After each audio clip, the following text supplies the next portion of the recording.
Mieszkałam na Wolyniu, gmina Ludwipol, powiat Kostopol. Mieszkałam na Niemili, z dziada, pradziada, tam moje rodzeństwo, moje korzenie było, dziadkowie, pradziadkowie.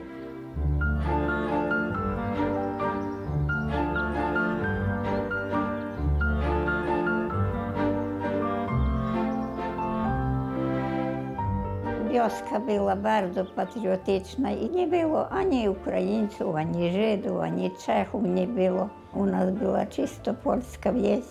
Mieszkaliśmy nad Słuczą.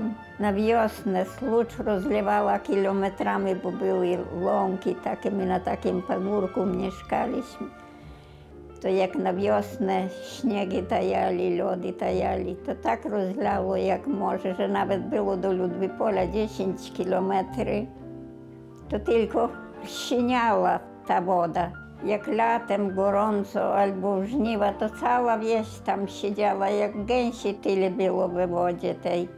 Plaża, taki bielutki, piękny. Tak tęsknię za tym wszystkim, że nie mogę tego zapomnieć.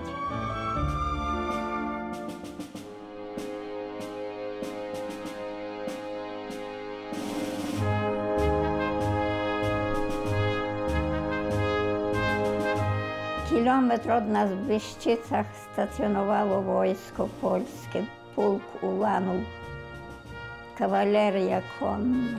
Jakie to było piękne. Oni u nas na Niemili przy młodzieży, przy tych naszych ludziach, dzień i noc byli, kiedy tylko czas mieli, do szkoły stale przychodzili. Wakacje jak byli i w ogóle, kiedy jakieś święto było patriotyczne. Nawet kościelne to wojsko było u nas i końmi, i na pieszo. I do grobu ten żal, tą tęsknotę poniosę i za wojskiem, i w ogóle.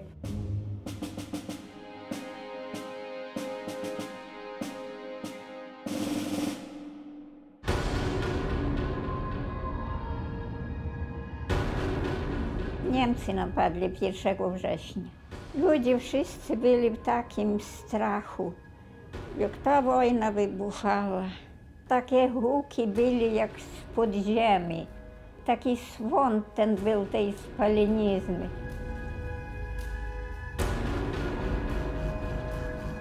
Siedemnastego września. Niedziela raniutko było, 1939 rok.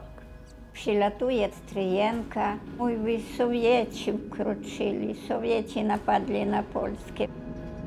Koniki takie jak osiołki, małe tym soldatom ruskim, aż nogi się ciągli, tak brudno byli ubrane i zaraz zaczęli czołgi jechać. Taki wielki strach miałam, że to Ruscy do nas, do Polski przyszli, wkroczyli. Taki wielki ich strach miałam. Polskie wojsko. Wyprowadzili wszystko to z koszar, ze stajni. Na bramie zostawili szable, hełm i karabin. I to wojsko już jedzie w tamtą stronę na Bereznę. To taki kurz idzie, te konie szli. I odeszło to wojsko. I już się zaczęła taka tragedia. Jak przyszedł 25 maj w 1943 roku. Miałam 13 lat. Odprawiliśmy majowe, tak o zachodzie słońca, ale słyszeli już jakiś szmer, to tu, to tam. Ojciec, prawda, przyszedł. Mówi, bądźcie w pogotowiu, bo jakieś rozruchy, coś jest, coś jest. Ty, matka, szykuj dzieci, budź, nie dawaj spać. Ojciec przyszedł, uciekajcie w zboże.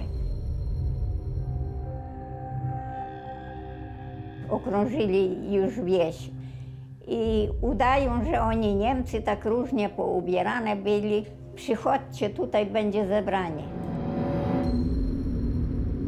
Ci banderowcy zgromadzili ludzi i raptownie zaczęli mordować Na wszystkie strony. Te narzędzia różne takie oni mieli, przeróżne, jakie tylko się dało. Może zaczyszczali, słyszałam. Nie było, że strzelali, to wszystko ręcznie było mordowane, bez kuli żadnej. Widać było, jak księżyc świecił, że tak blisko jeden przy drugim szedł, takim cepem, jak to nazywają. Ze wszystkich stron ludzie jęczą. Niektórych po głosie można było poznać, kogo to napadli. Wykrzykiwali, trzaskot taki był. Poznaliśmy ją, Katarzyna, kobieta. To ona potrafiła taki kawał jakoś drogą, leciała naprzód siebie, a silna była i taka wysoka. A oni za nią lecieli. Potem taki był trzaskot silny, jakby jakąś siekierą rąbać, czy szpadlem, czy czym. Tak po niej to było. I dalej się czołgamy i już zboże się skończy. Z Górki do Wydranki i do Słuczy. Może tam pójdziemy, albo na drugi brzeg. Taki wysoki brzeg, księżyc z tej strony, z tego brzegu padała cień. To my wskoczyliśmy z tego brzegu do tej wody. Tam takie wierzby rośli, krzaki takie z wierzby. To mama gdzieś w te wierzby gdzieś tam się zaczołgała, a ja i brat we wodzie już do rana byliśmy, tak. Oni ponad tym brzegiem, tyle ich chodzą, krzyczą, trzaskają, wyzywają, że nie można było słuchać. Ale nas nie widzą, bo im z tego brzegu cień padała na wodę i im nie było widać, a u nas tylko głowy byli na wierzchu.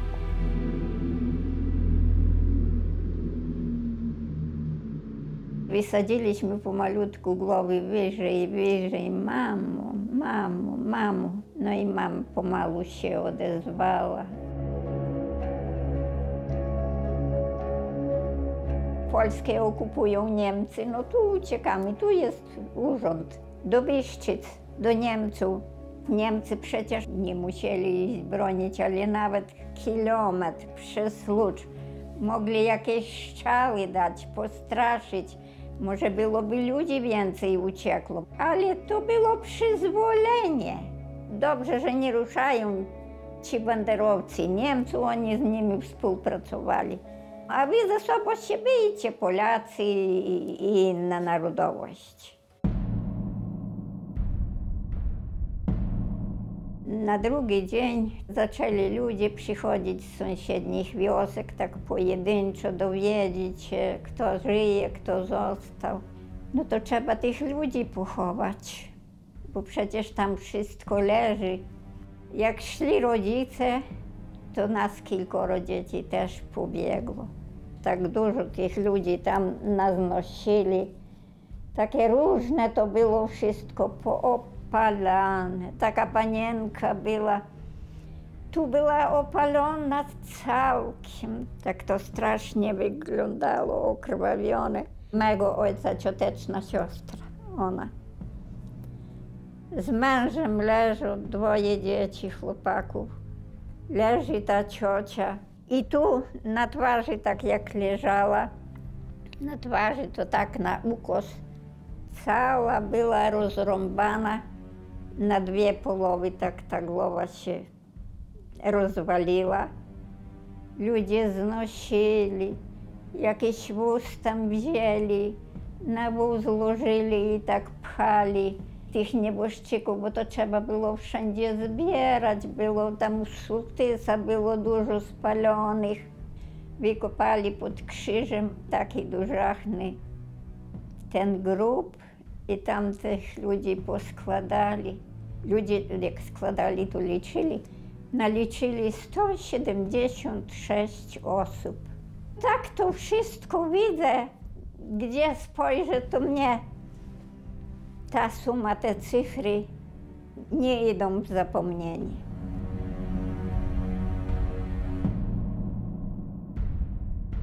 Było kilku Niemców, przyszli, ale nie razem z ludźmi szli i to wszystko patrzyli i robili zdjęcia, Jeden Niemiec, to łzy jemu lecieli, jak na to patrzył. Nic nie mówił, tylko łzy jemu lecieli.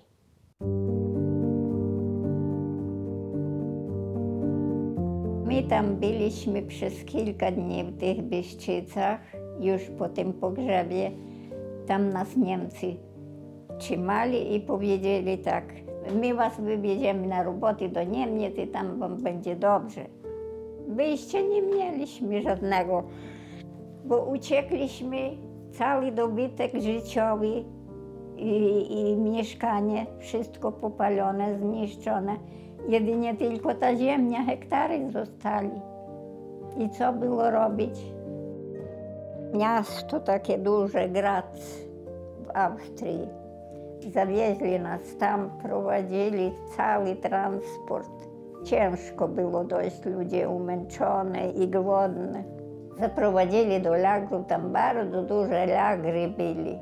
Tam tyle tych baraków było takich. Basen był taki dużachny i tam resztki wszystkie wrzucali, różne brudy i z ziemniaków lupiny. Ja tam i te lupiny jadłam, nie tylko ja, dzieci. Chodziliśmy do tego basenu, wskakiwaliśmy, a to nie wolno było, bo to zaraz Niemiec z gumami by wyprał. Nie jestem chciwa ani na Niemców, ani na tych banderowców. Nie jestem chciwa, żeby ich skrzywdzić, odpłacić im. Nie, broń Boże, dzięki Panu Bogu. No nie mogę tego zapomnieć, tak mi serce boli, taki wielki żal. Dlaczego taka nieprawda? Przecież oni też niby byli chrześcijanie.